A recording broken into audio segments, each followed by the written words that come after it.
The roar of thousands of engines hammers the eardrums. Steel tracks grind through brick rubble. July 1944, Western Ukraine. The Soviet offensive is tearing the front to pieces. The earth shudders. German columns flow west in a solid stream, an endless gray-green river fleeing retribution. The armada pulverizes the roads, the screech of metal, the bark of commands, the drone of tractors. The enemy is in full flight. This chaos brings death to anything in its path. Captain Gromov's guard's heavy tank crew has been cut off. Their IS-2 is stranded deep behind German lines. The retreating Wehrmacht columns roar all around them. The ring has closed. There is nowhere to retreat. The radio speaker crackles, static cutting at their ears. Through the interference, the voice of command breaks through. The final order. Hold the line. Copy that. The order to hold the line is received without panic. The heavy stench of diesel hangs in the fighting compartment. Sweat stings the eyes. Gunpowder soot is ground into their coveralls. The Soviet school of tank design had forged this monster for the Great War.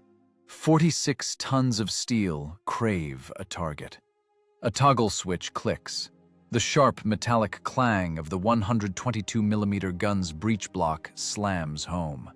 The sound of falling metal severs the past. The dry dialogue in the turret initiates the work of death. Armor piercing. Ready. The loader heaves the shell. 25 kilograms hit the tray. Muscles strain to the limit. Ram it home. The wedge clangs shut. The breech is locked. Grease-stained fingers leave marks on the metal. Inside the turret, the tankers are absolutely calm. Outside, the death trap tightens. The contrast weighs heavy on the psyche. The enemy is bunched up. Dust chokes the vision slits. Gromov presses against the sight. The crosshairs catch gray silhouettes. The distance melts away. 1,000 meters. 800. Enemy infantry marches alongside armored vehicles. Soot on faces, mud on tracks. They're nervous. They're in a hurry. Fatigue breeds mistakes. A mistake provides a chance. Gromov scans the sector. The position is exposed. The street is a shooting gallery. A single direct hit from an AP slug will turn the tank into a mass grave. They need to move. They need cover. Driver Akhmetov grips the steering levers. The diesel engine growls low at idle. The vibration resonates in the chest. Every revolution of the crankshaft brings them closer to discovery. Camouflage is minimal. The charred walls of the ruins barely hide the massive silhouette. "Column, heading west." The gunner's voice is devoid of emotion. 20 heavy vehicles. Transports, assault guns. They crawl past. Gromov waits. A head-on strike now is certain death. The mathematics of combat are relentless. 1 barrel against 20. The situation demands a tactical solution to an impossible problem. The minute stretches into a year. The loader feels a bead of sweat on his temple. He can't wipe it away. Both hands are ready. Eyes are glued to the breech. Breath is held. War is filth, fear, and death. Fear hammers the nerves, but the muscle memory of professionals replaces emotion. Heroism here is the cold automation of the professional. The identities of Gromov and his men are defined by one thing. They are pros who understand what it means to hold the line. The tank sits motionless. The enemy column passes 50 meters away. The roar of their tracks masks the hum of the Soviet engine. A cloud of dust settles on the armor. Gromov calculates the timing. He knows the thickness of German armor. He remembers the weak spots of every vehicle. Wait! The column disappears around the bend. The tension drops for a second and returns like a physical blow. A rising howl tears the air. Aerial reconnaissance. A spotter plane passes over the block. The shadow of the crosses glides over the turret. The crew freezes. One wrong move, and the dive bombers will turn their cover into a crater. The plane heads east. Quiet for now. The situation worsens. The radio gives a final death rattle. Comms are dead. Fuel is low. Ammo is limited. 28 armor-piercing and high-explosive shells. Every miss is fatal. Harsh tactical necessity dictates the rules. Isolation is total. Gromov pulls away from the eyepiece. Dim lamps light the turret's gloom. They'll find us. A sweep is inevitable. Looking for cover. Akhmetov asks no questions. The loader grips a heavy wrench. Metal slips in sweaty palms. The air inside the turret is thick with fumes. The smell of overheated grease mixes with sweat. War has no mercy for the weak. Only those who have turned survival into a profession remain. The engine pulses low. 12 cylinders wait for the command. Ahead is death. Behind is the front, moved east.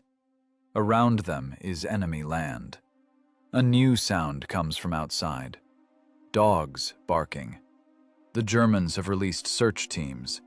They're combing the ruins meter by meter. The dogs pick up the scent. You can't hide the smell of diesel. They're close. The whisper is drowned in the engine's hum. Gromov weighs the options. Engage, take out 2 squads and burn under artillery fire. Stay put, wait for the flamethrowers. Both paths lead to destruction. The math doesn't add up. A radical solution is needed, a paradigm shift. The heavy tank must stop being a target. Kill the engine. Silence crashes down on the crew like a concrete slab. In this silence, the crunch of brick under German boots is distinct. The enemy has entered the neighboring courtyard. The arithmetic of death has tallied the total. The trap is ready to spring, but the prey refuses to die. The silence in the scorching box is deafening. The crunch of German boots behind the wall counts down the seconds to death. Dogs strain at their leashes. Discovery is a matter of a few breaths. Driver Akhmetov grips the levers. His gaze is fixed on the periscope.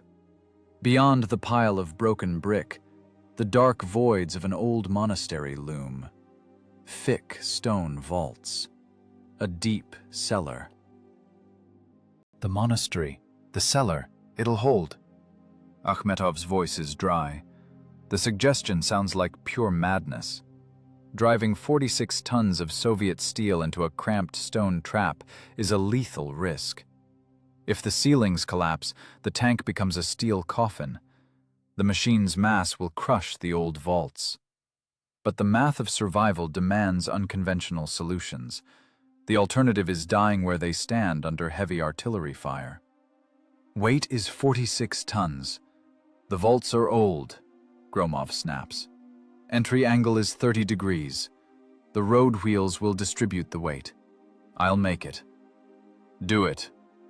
The roar of the engine now is a death sentence. They need an absolutely silent dash. The crew bails out of the armor. The air outside smells of smoke and imminent death.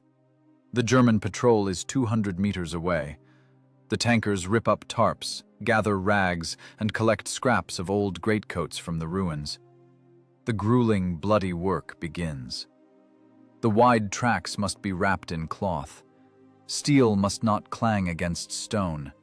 Sound is the enemy. Fingers claw at the metal.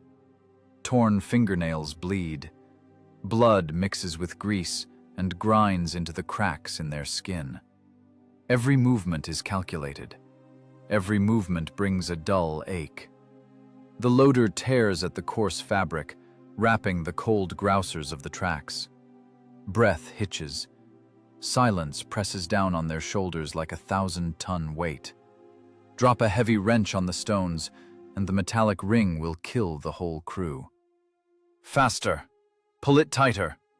Gromov works alongside them. The rags soak through with grease and sweat. The tracks turn into shapeless, soft rollers. This gives them exactly one shot, one muffled lunge into cover. There is no room for error. The crew takes their stations.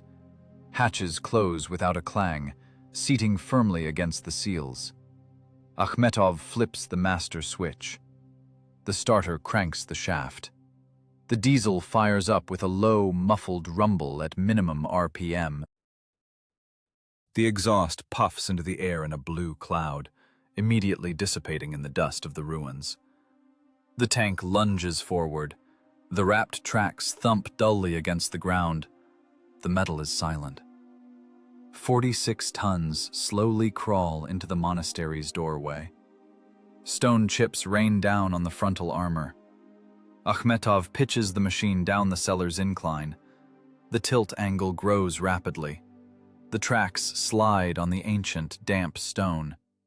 The multi-ton beast lists to the left. The center of gravity shifts, critically close to the tipping point. If the left track slips off the ramp, the tank will flip and crush the crew. The loader clings to the gun's breech. The screech of tearing fabric under the tracks shreds their nerves. "Keep it level! Gas!" A short pull of the lever. The clutches smoke. The smell of burnt friction lining fills the fighting compartment. The tank bites into the stone floor of the cellar and grinds to a halt in total darkness. The monastery vaults held the monstrous pressure. The screeching stops. They're in. But the dark shelter is only half the job. German aerial recon works non-stop, methodically scanning every square. Planes hang in the sky constantly. The perfect geometry of a Soviet heavy tank is easily read from above through the gaps in the shattered roof. The right angles of the turret and the long barrel will give them away instantly. They need to blend the war machine into the dead landscape. The earthwork proceeds in dead silence. The crew works with entrenching tools. Acrid cement dust clogs nostrils, settling in a thick layer in their lungs. Coughs must be stifled, swallowing dirty, dry spit. They haul broken brick, fragments of support beams, and chunks of old plaster. The cast turret is buried under construction debris. The 122mm barrel is carefully camouflaged with a charred log. Sweat pours into eyes, leaving muddy tracks on faces. Hands shake from overexertion and dehydration.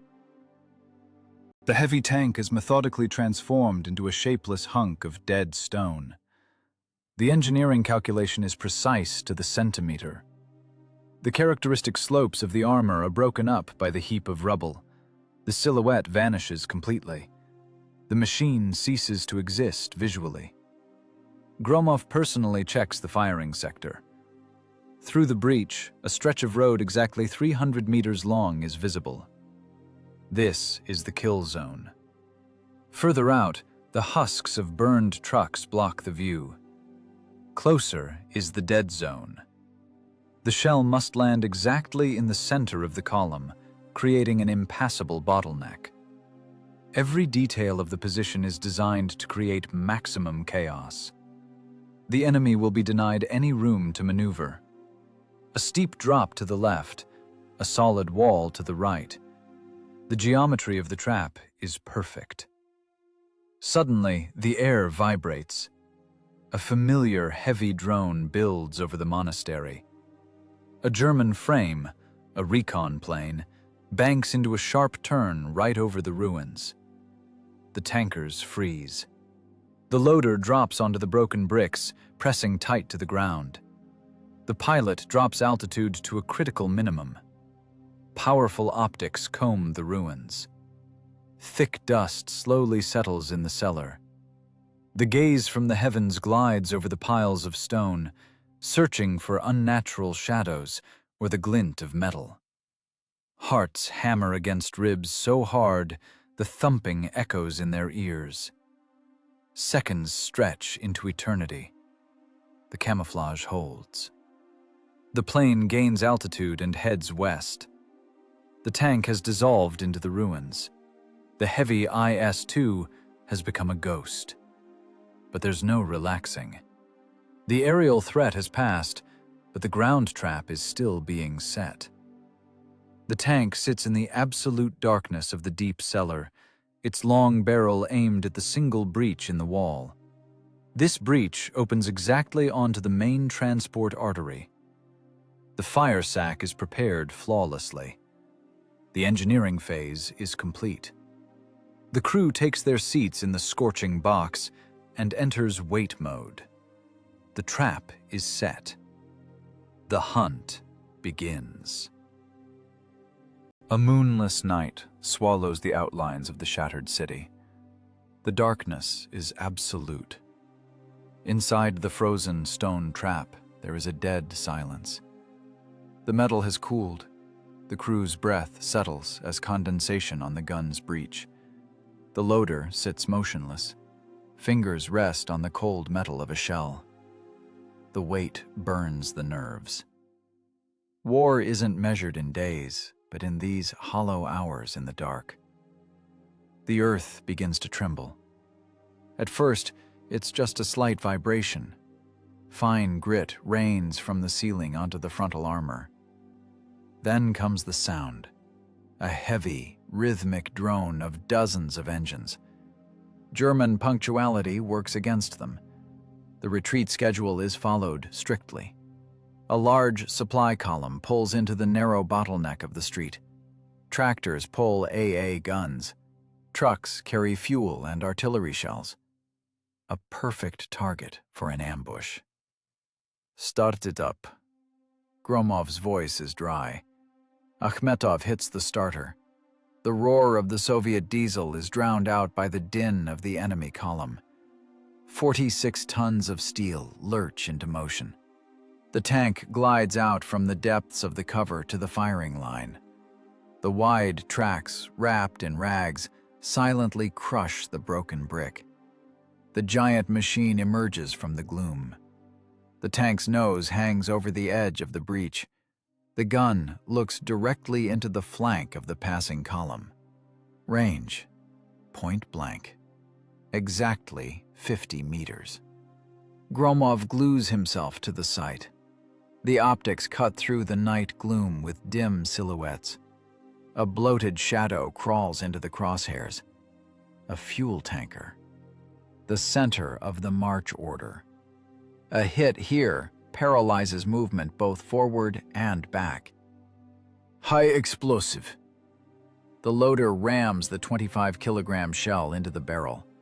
The clang of the breech block hammers the ears. Ready. Fire. The firing pedal hits the floor. A blinding flash rips the darkness. The 122-millimeter gun barks with primal force. The recoil throws the heavy breech back. Powder gases hit their faces, burning the last of the oxygen in the cramped turret. The shell rips through the tanker's thin skin. A second of silence is replaced by a massive explosion. Dozens of tons of aviation fuel detonate instantly.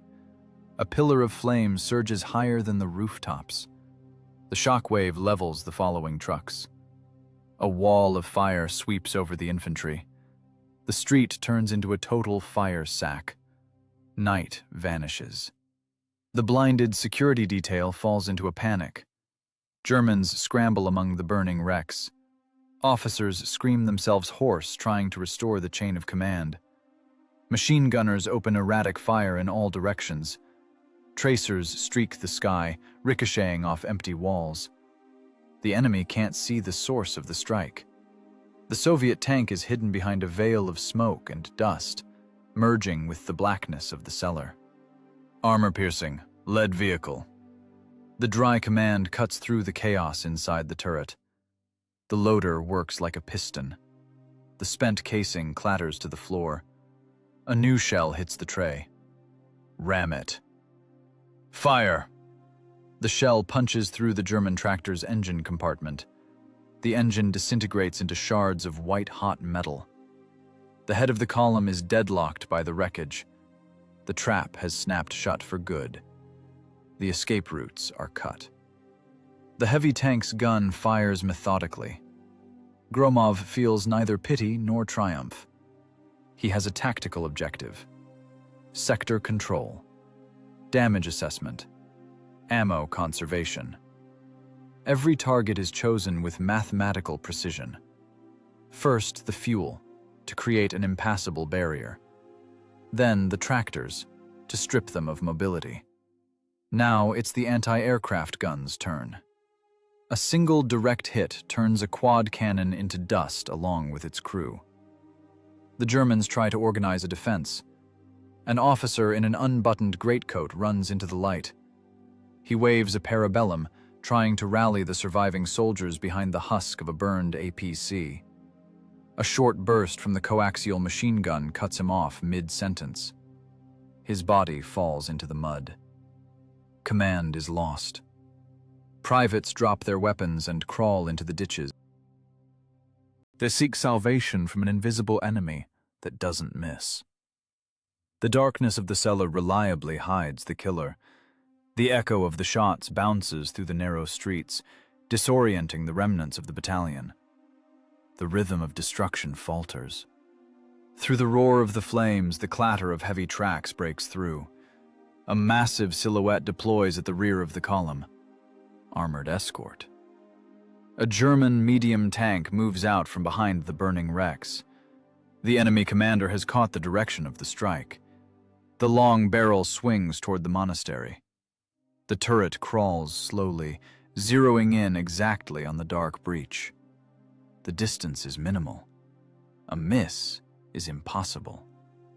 A 75mm shell will punch through the Soviet machine's side armor. Tank, 10 o'clock! Load! It's stuck! The shell won't go! The breech block is jammed.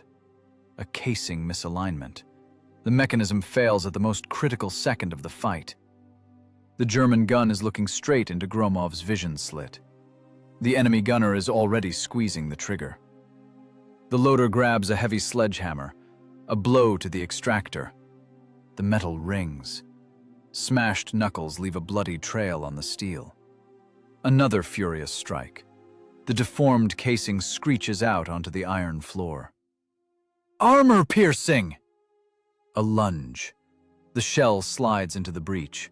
The block snaps shut with a loud crack. The German tank fires first. The AP slug hits the edge of the stone breach above the turret. Tons of broken brick collapse onto the IS-2's glacis plate. Dust instantly blinds the sight. Fire blind! The shot shakes the cellar vaults. The heavy shell punches through the dust cloud. Impact. The enemy tank's armor cracks and buckles inward. The ammo rack detonation blows the German turret off its ring. A chunk of white-hot metal crashes onto the cobblestones. Reverse! Akhmetov jerks the levers. The Soviet monster reverses, silently crawling back into the impenetrable darkness of the cellar. Outside, a firestorm rages. The column is completely destroyed. The surviving Germans fire in terror at the void, shooting at shadows. The hunter struck his first blow and dissolved back into the night. 10 minutes of absolute fire hell. The conveyor belt of destruction is running at full power. The heavy tank operates like a giant, infallible mechanism of death. The enemy is trapped in the narrow stone corridor of the ruined street. The burning husks of the lead vehicles have locked the retreat routes tight. The 122mm gun fires without stopping. Outside, a firestorm boils. But inside the turret, another battle unfolds. A battle of human physiology against the laws of physics. The loader ceases to be human. He turns into a part of the machine, a living piston in a steel cylinder. His job is to ensure a continuous firing cycle. The separate loading process of the heavy tank gun requires superhuman effort. First, the heavy shell. 25 kilograms of lethal steel slide from the rack. Back and arm muscles strain to the limit, popping under the savage load. A heave. The shell hits the tray. Then the massive casing with the propellant charge. A hard ram. The metallic clang of the wedge closes the breech, cutting off the seconds. Ready! Fire! The firing pedal hits the floor. The monstrous recoil throws the heavy breech back with primal fury. The 46-ton machine shudders through its entire hull with every shot. The kickback nearly shatters the gunner's shoulder. The spent casing ejects with a deafening ring onto the iron floor, littered with hot metal. The temperature inside the fighting compartment climbs rapidly. The white-hot metal of the barrel and breech radiates unbearable heat. The turret fan wails at max RPM, but it can't keep up. Every casing extraction throws a thick, suffocating cloud of toxic powder gases into the cramped space. The air thickens. Oxygen burns away. There is nothing to breathe. The gases sear the lungs like boiling acid. Sweat floods the eyes, washing away thick soot and stinging the skin to the point of agony. The loader works almost blind. His coverall sleeves are soaked through. Exposed skin suffers brutal burns from accidental contact with white-hot metal. Every movement brings a dull, throbbing pain. But the rhythm cannot be broken. A second's hesitation means death. Frag, infantry, right. Send it. A new shell. Ram.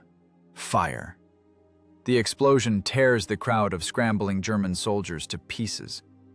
Shrapnel mows down crews trying to deploy machine guns. The crew doesn't see the torn bodies. The crew sees only the crosshairs of the sight and the black maw of the breach. At the 8-minute mark, the seamless battle falters. The rhythm breaks. The Germans snap out of their stupor. Through the thick smoke and roaring flames, the long barrel of an 88mm anti-aircraft gun emerges. A lethal caliber. The crew managed to unhook the gun from its tractor and deploy it for direct fire. The gun shield is barely visible behind the blazing husk of a truck. Range, 300 meters. An AP shell of that caliber is guaranteed to punch through the Soviet tank's turret. The German gunner coolly centers the black void of the cellar in his sights. "Flak gun! Dead ahead!" Gromov's voice cracks like a whip. "Armor piercing! Pick up the pace!" The loader reaches for the ammo rack. His fingers slip off the smooth metal of the shell. Blood from shredded knuckles has mixed with axle grease, ruining his grip. The heavy 55-pound projectile wrenches free from his weakening fingers and slams onto the turret's ribbed floor. The metallic crash is swallowed by the roar of battle. Precious seconds are bleeding away. The German crew is already ramming a fixed round into the breech of their flak gun. A mistake means death. There is no time for reflection. The loader drops to his knees. He wraps both arms around the grease-slicked steel of the shell, pressing the cold metal to his chest. A full body heave. Sharp pain shoots through his spine. The shell slides into the tray. The propellant casing follows. A desperate punch to the lever. The clang of the closing breech sounds like the only salvation left. Up! Gromov mashes the firing button before the barrel even settles from the lay. The 122mm gun belches a plume of fire. The Soviet shell slams dead center into the German flak gun's armored shield, a split second before the enemy can fire. The monstrous kinetic impact shatters the multi-ton gun and the entire German crew into fragments of jagged metal and flesh. The threat is pulverized. The supply column ceases to exist. The road has become a crematorium. Dozens of mangled vehicles burn out, spewing thick black smoke. Fuel tankers have burned down to their frames. Ammunition loads in the truck beds continue to cook off, throwing up lethal fountains of sparks and shrapnel. In 10 minutes, the heavy tank has pumped out 15 shells, turning the Wehrmacht's transport artery into an impassable graveyard. The assembly line stops. The heavy breech is smoking. The crew gasps for air in the gas-choked pocket of the cramped turret. The tankers' faces are gray masks, weathered by the acute lack of oxygen and cordite fumes. But silence does not follow. Through the crackle of burning metal, a new, blood-chilling sound breaks through. A low, vibrating howl cuts the sky. The heavens are going mad. Luftwaffe. Dive bombers are rolling into their runs. German command has called in air support to wipe out the invisible ambush. The wail of the sirens rises rapidly, paralyzing the will and pinning the men to the floor. Black crosses fall from the sky. The bombs have already cleared the pylons. "Reverse! Get us out of here!" Akhmetov yanks the control levers back with a sudden, superhuman effort. The diesel engine roars at the red line, belching clouds of blue-gray smoke. The Soviet monster jerks and lurches backward. The wide tracks screech as they skid across the stone floor of the cellar.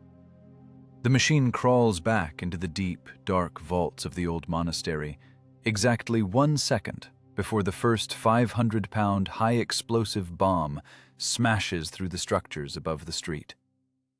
The darkness of the cellar swallows the tank. The shockwave knocks them off their feet. The earth shudders from the carpet bombing, bringing down tons of stone at the entrance. Morning hits the Germans with the shocking scale of the nighttime catastrophe in their own deep rear. Dawn exposes smoking, mangled metal in the narrow streets. German command falls into paralysis. The blow was struck right at the artery. A strategic supply column has been annihilated. The perimeter is breached. The security detail has been liquidated. Ammunition depots continue to detonate, scattering shrapnel across the blocks. The enemy is gripped by panic, haunted by an invisible phantom. Logistic chains have collapsed. The retreat schedule for an entire army is wrecked. The hysterical reaction of the suppression machine begins. A total sweep tears up the ground. Enemy infantry and aircraft frantically comb every meter of the ruins. Wehrmacht soldiers move in a tight skirmish line. German shepherds strain at their leashes. The air hums with low-flying engines. The Luftwaffe puts up squadrons for visual aerial reconnaissance.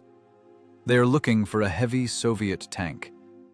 They are looking for 46 tons of armored steel that have vanished without a trace into the shattered landscape. The cellar of the old monastery breathes a tomb-like chill. For days, the crew has been suffocating in the icy dampness of the stone trap. Time stands still. The days blur into one endless torture of absolute silence.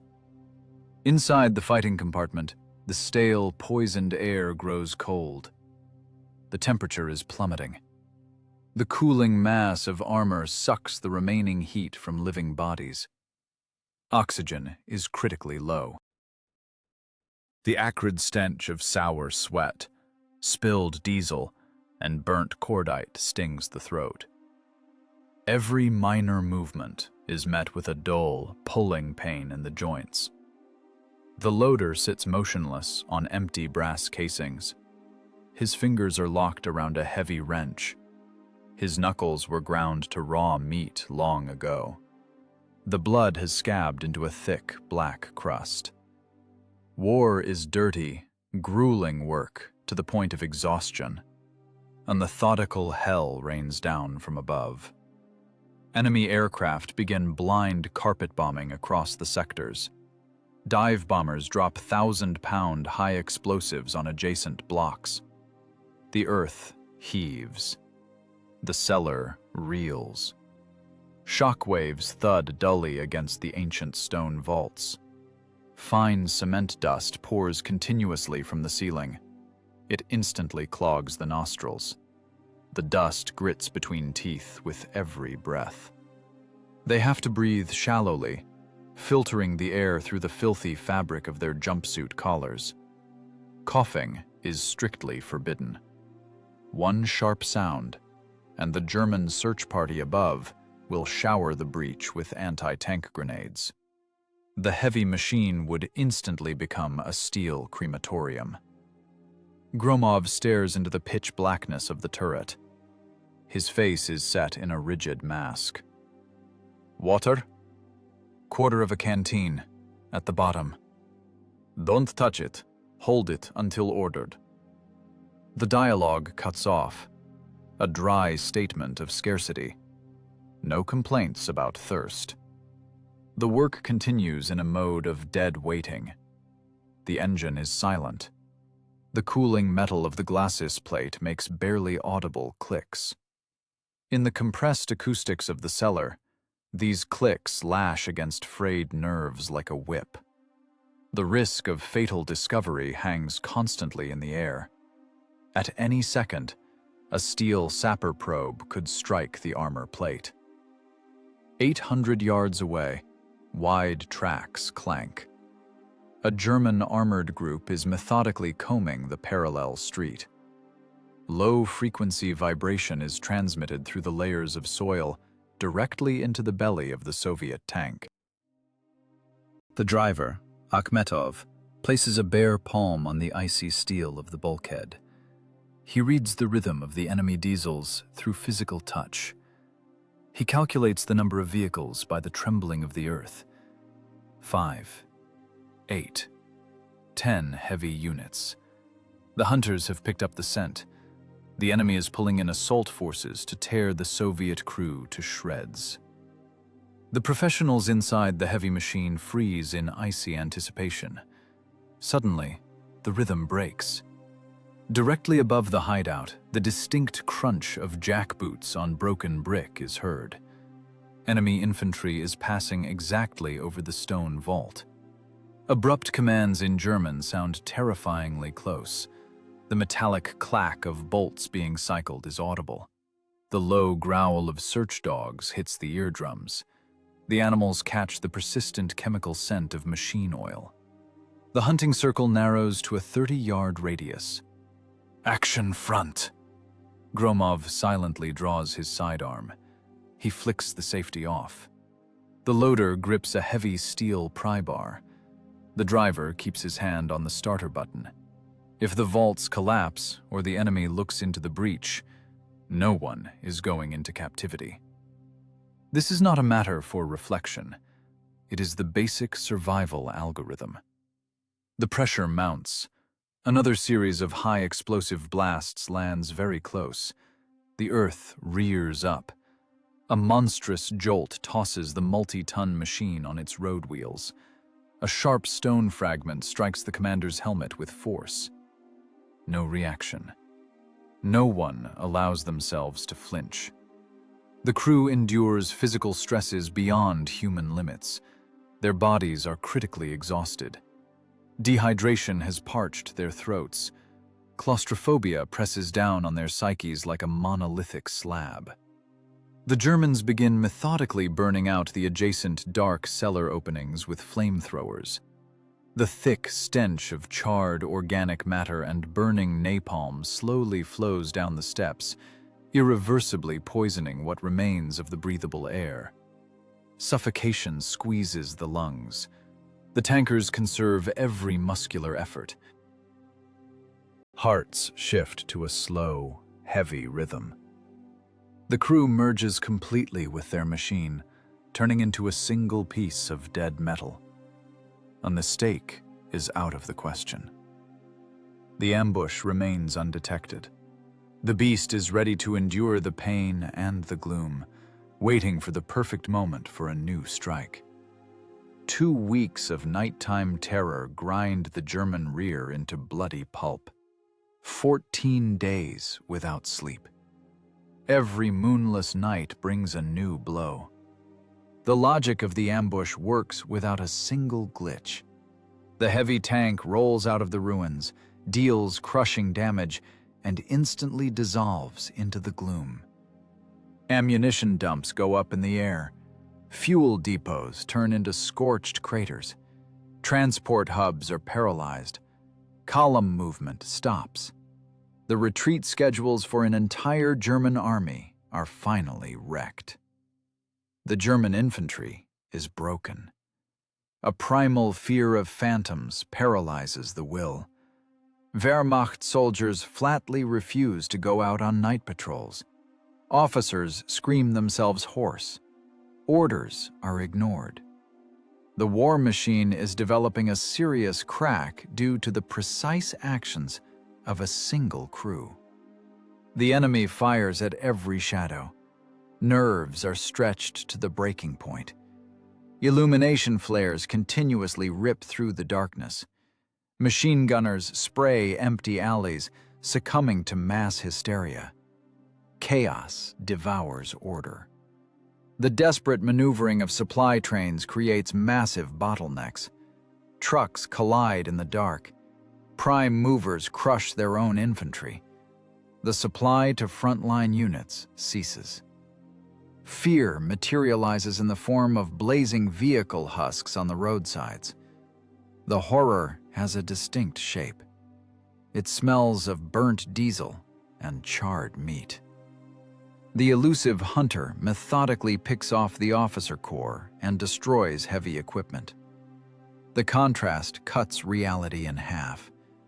Outside, panic rages. Inside the scorched steel box, a grim routine prevails. The cellar of the old monastery reliably hides the machine. The crew does not celebrate victories.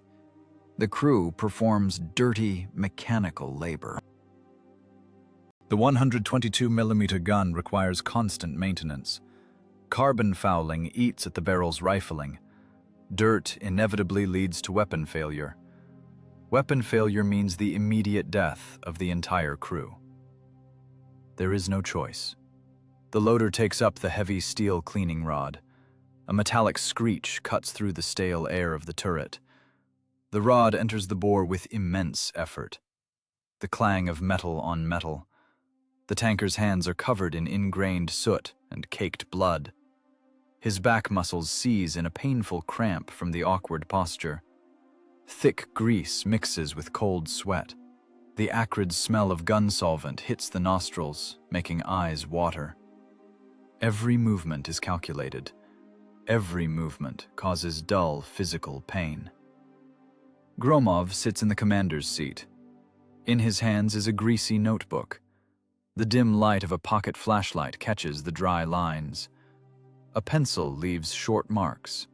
The grim tally of enemy losses is kept without the slightest emotion. 3 fuel tankers, 2 artillery tractors, 4 trucks with ammunition. Confirmed. Ammunition expenditure, 5 high explosive, 2 armor piercing. Remaining load is critical, 12 rounds. The dialogue is devoid of inflection, a mundane statement of facts. A destroyed German march company is just a number in the commander's notebook. A wrecked tank crossing is a pencil checkmark next to a date. The war has shrunk to the cramped dimensions of the fighting compartment. The outside world exists only during the brief minutes of the night hunt. All other time is spent in agonizing waiting, methodical weapon cleaning, and the strict rationing of oxygen. Hysterical screams in German drift in from outside. Another patrol has snapped. Bursts of submachine gun fire blindly tear through the night silence. The enemy guns down a pack of stray dogs, mistaking them for Soviet saboteurs in the dark. Panic is gaining rapid momentum. A German officer tries to stop the chaotic firing. A single pistol shot rings out. The officer's voice cuts off. The infantry's nervous breakdown turns into heavy losses from friendly fire. The enemy's command and control system suffers a critical failure. The cleaning rod passes through the rifling of the massive barrel again with a piercing screech. The loader struggles to pull out the filthy rag. The cloth is pitch black from thick carbon. The grueling procedure must be repeated. A wet click. A new piece of fabric is wound tightly onto the metal. A clang. A screech. A dull thud. The monotonous physical labor steadies the pulse. The driver, Akhmetov, checks the tension of the left track. The wide treads must not fail during the decisive moment of withdrawal. The perfect technical condition of the 46-ton machine guarantees the lives of 4 men. The engineering inspection is conducted in total darkness, purely by touch. The driver's fingers read the cold relief of the metal better than any optical instrument. The tactic of strikes from the void yields maximum tactical results. Every appearance of the heavy tank is mathematically calculated. Gromov cold-bloodedly selects targets whose destruction immediately triggers a chain reaction. A direct hit on a tanker instantly floods adjacent vehicles with a sea of fire. The detonation of a heavy truck loaded with shells mows down infantry within a radius of hundreds of yards. The crew makes it a point not to waste shells on single, insignificant targets. A heavy shell is too expensive. Fire is opened only when a hit is 100% certain. A short shot, visual confirmation of the kill, an immediate withdrawal into the stone cover. The harsh algorithm has been honed to absolute perfection.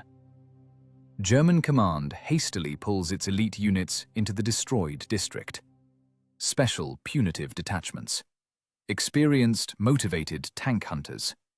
Radio intercepts record a sharp increase in activity on the enemy airwaves.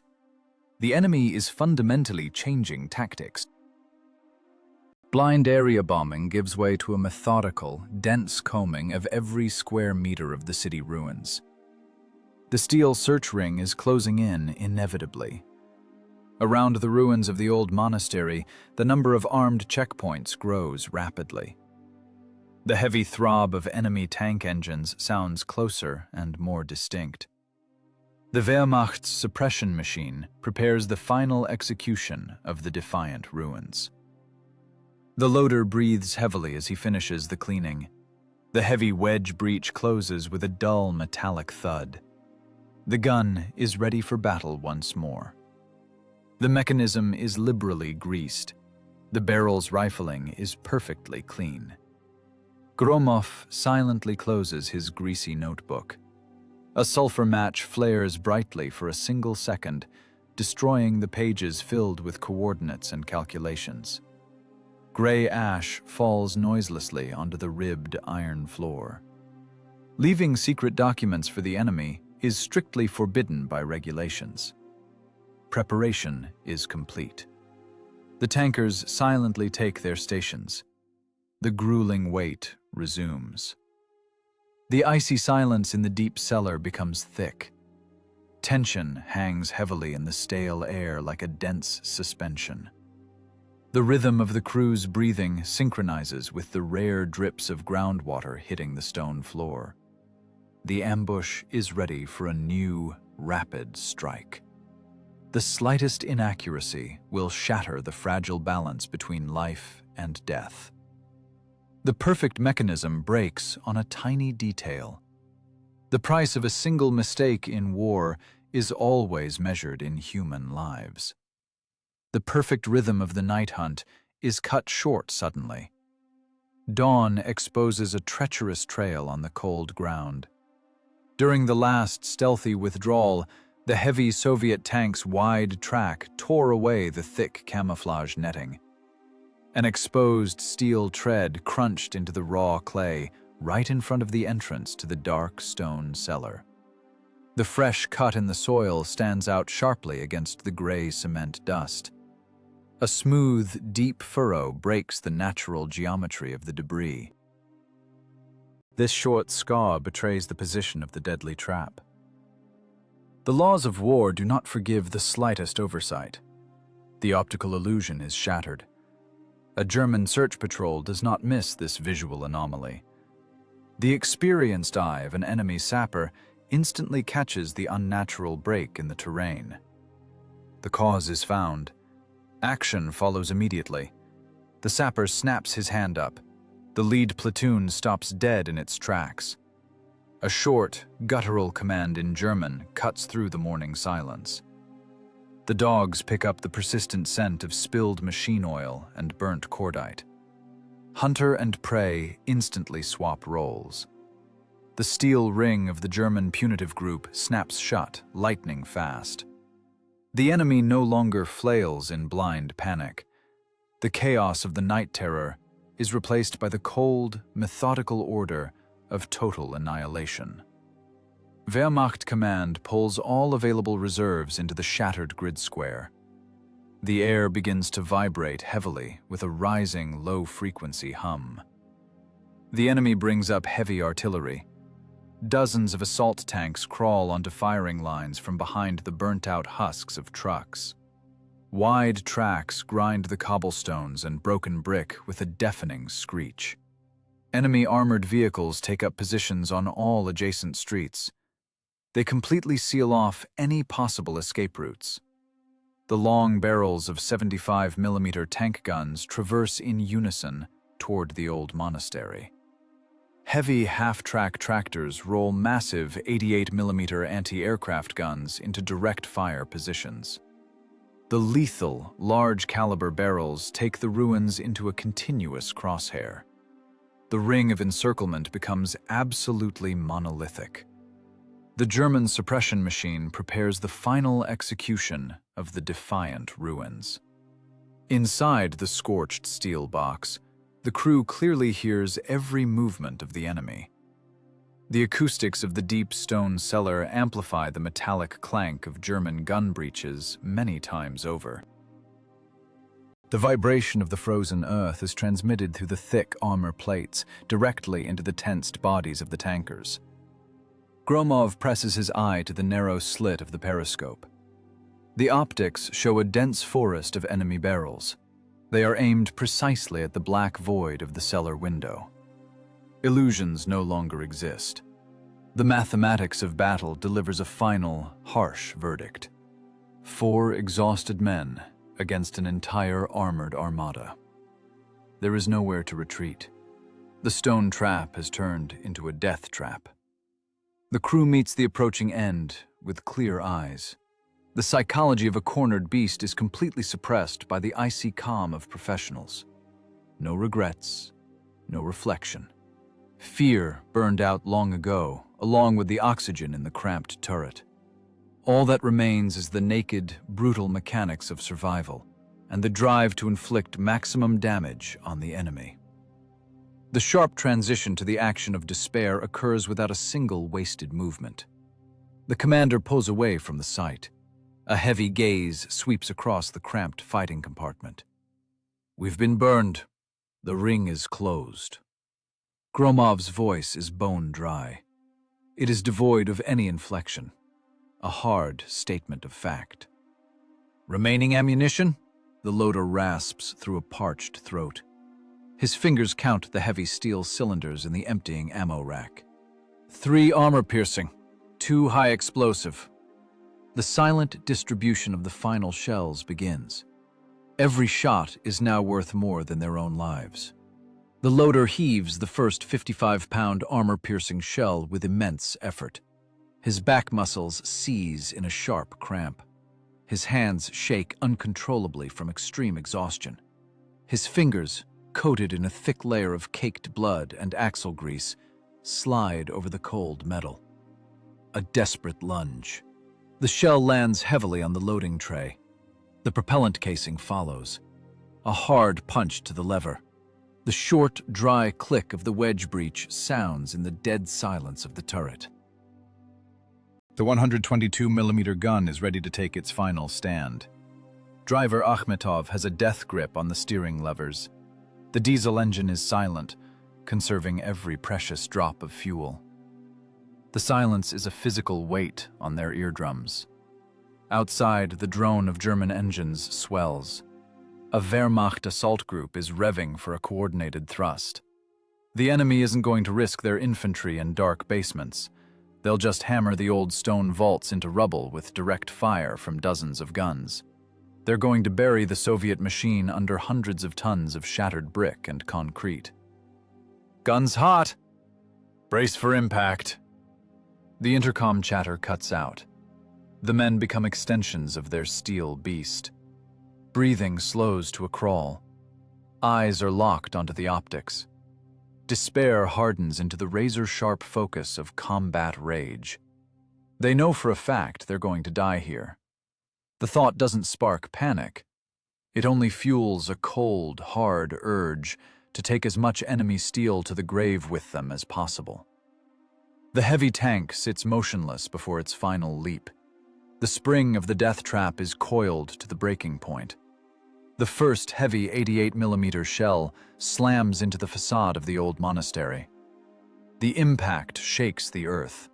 The masonry erupts in a cloud of white dust. A second later, the deluge begins.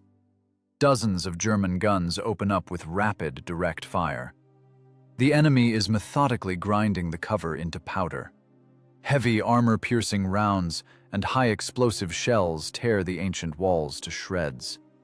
Brick splinters lash the IS-2's frontal armor like a meteor shower. The basement fills with the deafening thunder of explosions. Shockwaves hammer their eardrums. The ceilings groan. Thick oak beams crack under the colossal weight of falling stone. Heavy chunks of mortar rain from above. Being buried alive is a matter of minutes. The stone trap is rapidly becoming a mass grave. Sitting and waiting for the end means a slow suffocation under thousands of tons of debris. Gromov refuses to die lying down. His brain works like a calculator. Ahead is a solid wall of fire and dozens of tank barrels. Exiting through the main breach means instant execution at point-blank range. Behind them is the blind wall of the basement. Beyond that, the unknown. A map of the ruined city flashes in the commander's mind. A narrow alley runs behind the monastery's rear wall. It leads straight to the German rear guard. The commander makes a gutsy call. A frontal strike through a solid barrier. It's a step into immortality, taken with a perfectly clear head. The cold calculation of a professional, backed into a corner. Akhmetov, the back wall. We're punching through. The masonry is over a meter thick. No choice. Fire it up. The driver's fingers fly over the toggles. He slams the starter button. The electric motor lets out a strained whine, turning the heavy crankshaft. A spark. Inside the IS-2, the diesel engine roars to life. 12 cylinders belch blue-gray smoke. The rumble of 600 horsepower drowns out the crash of exploding shells. Vibration shudders through the steel hull. The machine wakes up. Full throttle, straight ahead. Akhmetov stomps the main clutch. The heavy gear lever slots into place with a metallic clank. First gear. He floors the fuel pedal. 46 tons of Soviet steel lurch forward. The tracks grind against the broken brick with a savage screech, throwing off showers of yellow sparks. The internal padding was worn to dust long ago. The treads bite into the stone floor, clawing for maximum traction. The tank lunges into the basement's gloom. The long barrel of the 122mm gun is tilted up. Ahead is nothing but blind brickwork. The run-up is minimal, exactly 15 meters. The engine chokes under the unbearable load. The RPMs hit the red line. The loader death grips the breech to keep from shattering his ribs on impact. Gromov braces his hands against the turret ring. The multi-ton beast slams into the wall. A monstrous kinetic shock shudders through the tank, from nose to stern. The sound of crumpling metal merges with the roar of breaking stone. The 120mm frontal armor hammers into the centuries-old masonry. The tank sheds speed instantly, but the inertia of 46 tons is relentless. Cracks spiderweb across the wall in a flash. The brick monolith bulges and bursts with a deafening crack. The tank smashes its own exit. Tons of shattered brick, cement, and thick dust collapse onto the turret. Debris instantly chokes the viewports. The machine goes blind, but keeps crawling forward. The diesel screams at the limit of its endurance. Akhmetov doesn't let up on the pedal. The wide tracks pulverize the fallen wall, crushing stone blocks beneath them. The steel monster physically shoves aside the insurmountable barrier.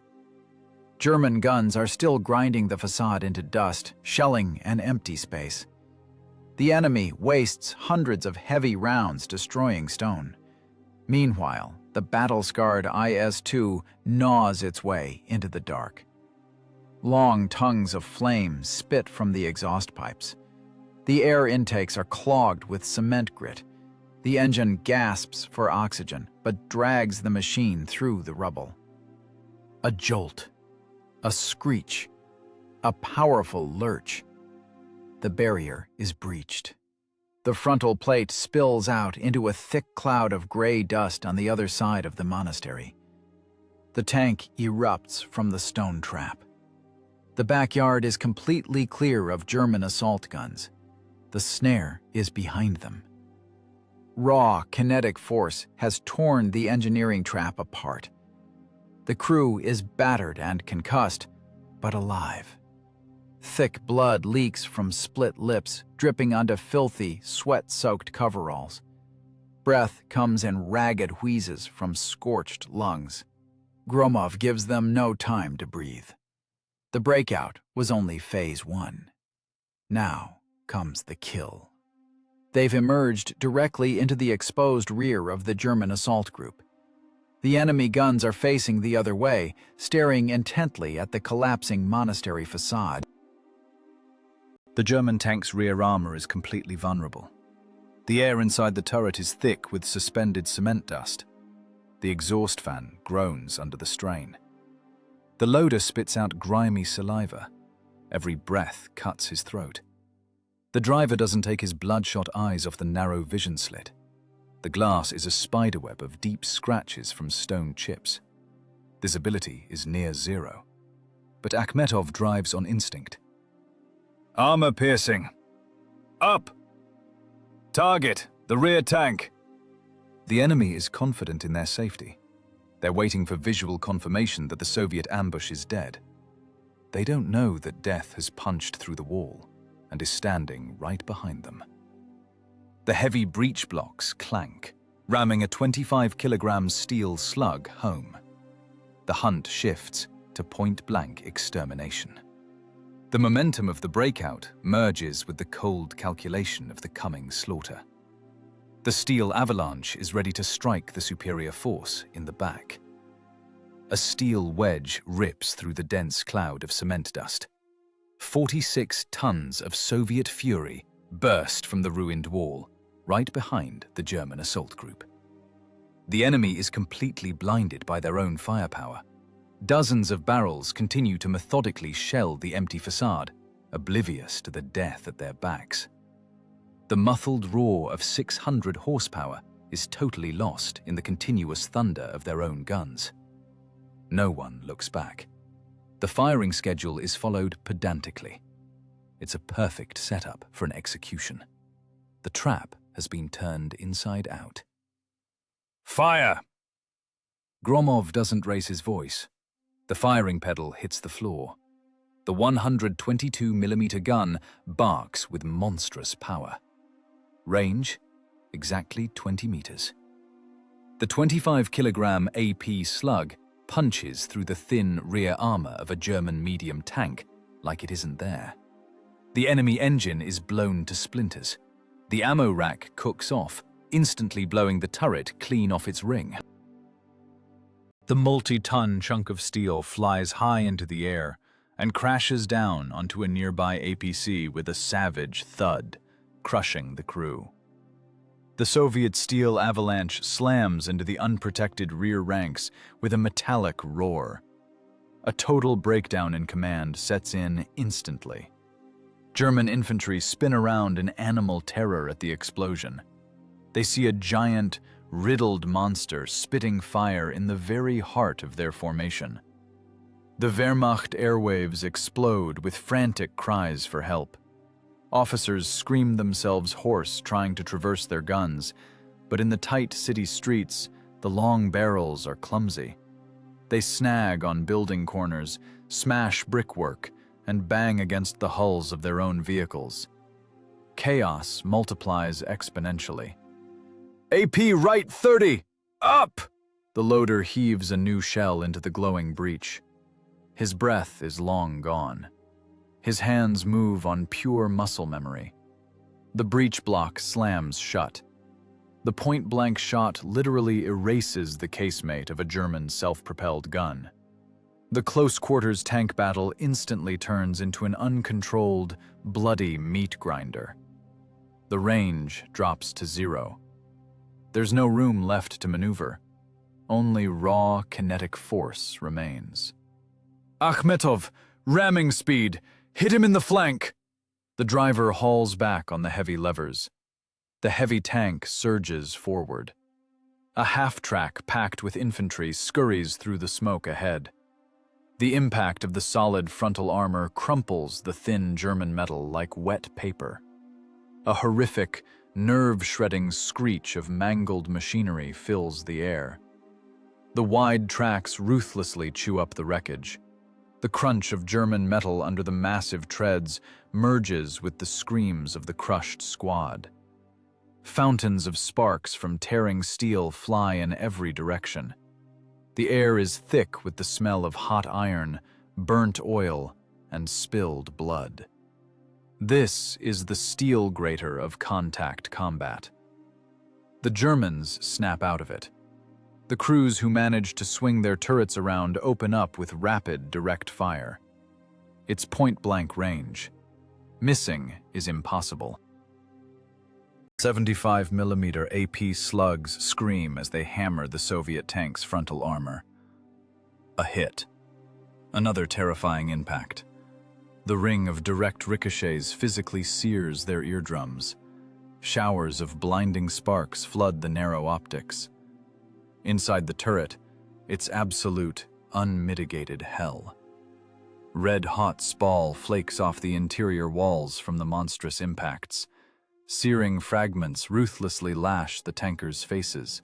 Massive concussions press against their brains like lead weights. Thick, hot blood leaks from their ears. The 120mm frontal armor greedily eats the German AP slugs one after another. The cast Soviet steel holds against the monstrous hail of lethal hits. The shells leave deep, glowing craters in the armor plates, but fail to punch through. Ricochets howl wildly through the air, blindly scything down German infantry around the tank. The heavy machine shudders with every hit, but keeps moving forward relentlessly. HE, gun on the left. It's jammed! The spent brass casing has swelled tight from critical overheating. The loader grabs a heavy sledgehammer. His bloodied hands deliver a desperate, furious blow to the extractor. The ring of metal on metal strikes raw nerves. The swollen casing hits the iron floor with a deafening clang. A new shell flies into the breach instantly. The shot shatters the thick shield of an enemy anti-tank gun, grinding the German crew into bloody dust. Gromov only shouts directions now. Akhmetov violently throws the scarred, smoking machine from side to side. The multi-ton tracks methodically crush machine gun nests along with the gunners. The Soviet monster grinds the enemy ranks into pulp. The enemy tries desperately to hit the vulnerable flanks, but the heavy tank is in constant, unpredictable motion. The screech of tearing metal doesn't stop for a single second. The diesel screams at its red line. A massive silhouette of a heavy German tank looms out of the smoke ahead. It's completely blocking the narrow exit from the alley. Its long gun is already leveled straight at the Soviet tank's nose. HE, under the turret. Up! Fire! A massive 25-kilogram shell shears the turret off the enemy tank just as it fires its own shot. The German slug winds past at an angle, taking out a headlight and a chunk of the fender. A blinding flash sears their eyes. The Soviet tank rams the burning wreck of the fallen foe at full speed. A monstrous jolt. The tracks crunch through the enemy's engine wreckage. Steel screeches unbearably against steel. The machine punches a bloody hole through the line. The final barrier is broken. The smoking, heavy tank, scarred by dozens of direct hits, breaks out into the open. Only a massive, blazing chaos remains in the rearview mirrors. The Wehrmacht assault group has been utterly destroyed by its own paralysis and the raw kinetic force of Soviet steel. Burning, twisted wrecks block the streets. German infantry scatter in animal terror from the blood-soaked intersection. The Soviet diesel hums steadily, carrying the glowing steel box away from the site of the massive slaughter. The fire-breathing breakout is over. The diesel wheezes. 46 tons of chewed-up Soviet steel slowly crawl onto a battered dirt track. The engine chokes, losing RPMs catastrophically, but continues to drag the dead weight forward. Thick black oil gushes from the ruptured cooling lines. The IS-2's frontal armor is pitted with dozens of deep, molten craters, direct evidence of German AP hits. The right fender has been ripped out by the roots, exposing mangled road wheels. The idler is critically deformed, barely holding the twisted, clanking track in place.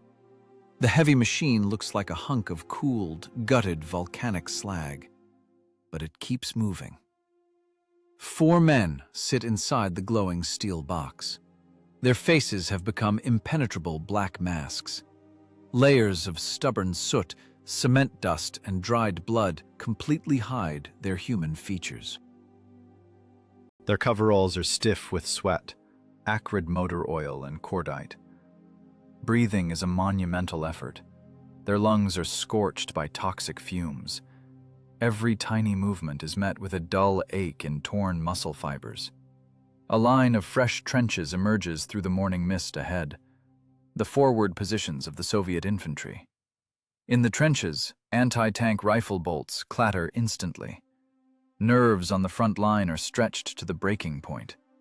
The silhouette of the riddled monster isn't recognized at first. The long 122mm barrel is lowered. The Soviet infantry guns are leveled right at the tank's nose. A second will decide the outcome. A misidentification will lead to immediate destruction by their own anti-tank crews. "Friendly! Kill the engine!"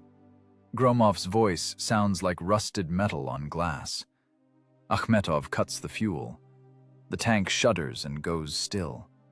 The silence hits their eardrums 1,000 times harder than a nearby heavy HE blast. Ears accustomed to the roar of battle refuse to process the sudden lack of noise. Gromov braces himself against the turret roof with a massive physical effort. He throws back the heavy commander's hatch. The fresh, freezing air cuts his inflamed throat. The loader struggles to pull himself up on weak arms. He spills out onto the armor. His body shakes violently from extreme nervous and physical exhaustion.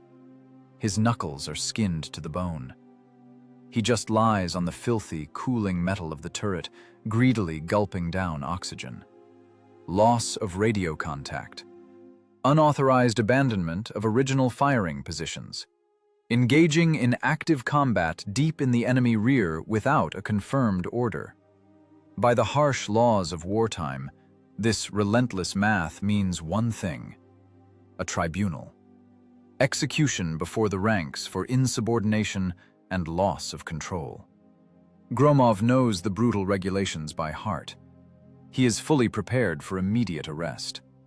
The special department works without sentiment, without looking into circumstances, and without unnecessary questions. A guard of submachine gunners surrounds the motionless heavy tank in a tight circle. Weapons are leveled at the exhausted crew. Bolts are cocked. Captain Gromov, crew accounted for, machine preserved. The commander climbs down heavily onto the scarred earth. His legs buckle from weakness, but he keeps his back perfectly straight. No attempts at excuses, no emotion in his voice. A dry, hard military report to the state security officer. The wait for the inevitable firing squad is cut short by the screech of brakes. A staff SUV pulls up to the riddled side of the tank. The tank brigade commander steps out quickly. In his hands is a map case with the latest deep recon reports. No handcuffs, no shouting or accusations of desertion.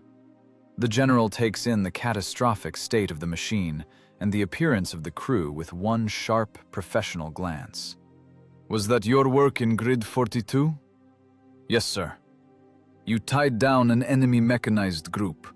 The German rear is completely paralyzed. The Shock Corps' offensive went through without a single loss in this sector." The dry statement of fact hits harder than a death sentence. The tension vanishes instantly, but the tankers' faces remain motionless stone masks. Their nerves were burned out long ago. Command hands out the highest government awards right there by the soot-covered hull. Gold stars are pinned to filthy coveralls, stiff with their own and others' blood. To Front HQ, this is an unparalleled feat. To the IS-2 crew, it's just hard, dirty work, the precise execution of a tactical objective. There will be no celebration. The war doesn't wait for smoke breaks. The global offensive schedule dictates its own harsh rules. A heavy supply truck backs up to the tank's rear. The tailgate drops with a crash. The usual grueling physical routine begins. The conveyor belt of death requires a new load of ammunition. Armor-piercing, high explosive. Unload them. The loader's back bends again under the weight of frozen metal. 25 kilograms of lethal steel settle into worn hands. Shell after shell slides into the belly of the turret. Metal clunks against the ammo rack guides. The combat load is restored to its full complement of 28 rounds. Driver Akhmetov rips the seals off the drums. Hundreds of liters of diesel fuel pour into the empty tanks. The acrid chemical stench of fresh fuel instantly overpowers the smell of dried blood and soot. Repair battalion mechanics hastily patch the broken tracks with heavy steel sledges. The sharp clang of tools rings out over the forward positions. This brutal, two-week blind hunt becomes an immortal classic of tank ambushes. The dirty, bloody work of a single crew proves an undeniable historical fact. The nerves of steel and the perfected reflexes of professionals break any armored armada. There are no insurmountable forces in nature. There is only correct tactical calculation, flawless engineering camouflage, and the raw kinetic energy of heavy metal. The German war machine tripped over 4 men who simply refused to die by someone else's rules. The diesel growls again, RPMs climbing fast. Blue exhaust hits the faces of the nearby infantry. The engine is warmed up. The mechanisms are greased. A new combat mission has come down from HQ. Fresh target coordinates are locked into the commander's memory. The previous line is crossed. A new fire trap lies ahead. Mount up! The dry, clipped command is swallowed by the roar of the reviving engine. The tankers vanish instantly into the dark belly of the heavy machine. They return to their glowing steel reality.